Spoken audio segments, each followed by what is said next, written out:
নীলফামারীর বিএডিসি থেকে উন্নত মানের বীজ সরবরাহ করা হয়। এবার নতুন আগাম জাতের ধান চাষ করছে কৃষি বিভাগ। আবহাওয়া ভালো থাকায় এবার বাম্পার ফলন হয়েছে। এ বিষয়ে বিস্তারিত জানিয়েছেন সহকর্মী আব্দুর রশিদ শাহ। ধন্যবাদ। আমি আছি নীলফামারীর কৃষি ফার্মে। এখানে বীজ উৎপাদন হয়। তবে আপনাকে একটু দেখাই ক্যামেরার মাধ্যমে। আপনি দেখতে পাচ্ছেন যে এই যে আগাম জাতের যে ধান সেটি ইতিমধ্যে কর্তন শুরু করেছে। এখানে হচ্ছে খাদ্য চাহিদা পাশাপাশি হচ্ছে গোখাদ্য হিসাবে যে খড় সেটি হচ্ছে এখানকার যে লালন পালন করে আসছে পশু গরু ছাগল তাদের খাওয়ার পরে যে উদ্বৃত্ত থাকে সেটি বিক্রি করতে পারছেন বলে আমাদেরকে জানিয়েছেন এখানকার সহকারী উপপরিচালক।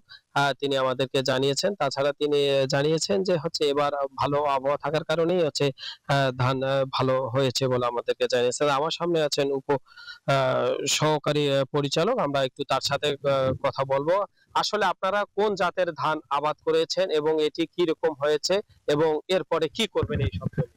হ্যাঁ, ধন্যবাদ আপনাকে। এই বছর আমাদের নীলফামারী বীজ উৎপাদন খামারে আউশ মৌসুমের জন্য বিধান ৯৮-২৫ একর এবং বিধান ৪৮-৫ একর সর্বমোট ৩০ একরের উৎপাদন কর্মসূচি প্রণয়ন করা হয়েছে।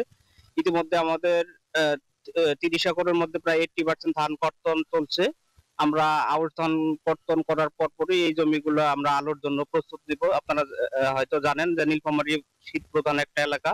এখানে আলুর একটা দারুণ সম্ভাবনা থাকে আলুর বীজ উৎপাদনের জন্য।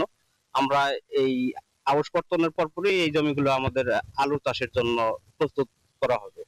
ধন্যবাদ আপনাকে। আসলে আপনি শুনেছিলেন কৃষি কর্মকর্তার কাছ থেকে তিনি জানিয়েছেন যে হচ্ছে এই সব জমি কর্তন শেষ করা হলে এই সব জমি হচ্ছে আগাম জাতের যে আলু সেটি লাগানো হবে বলে আমাদেরকে জানিয়েছেন। এই ছিল নীলফামারী কৃষি ফার্ম থেকে। আমি ফিরে যাচ্ছি স্টুডিওতে।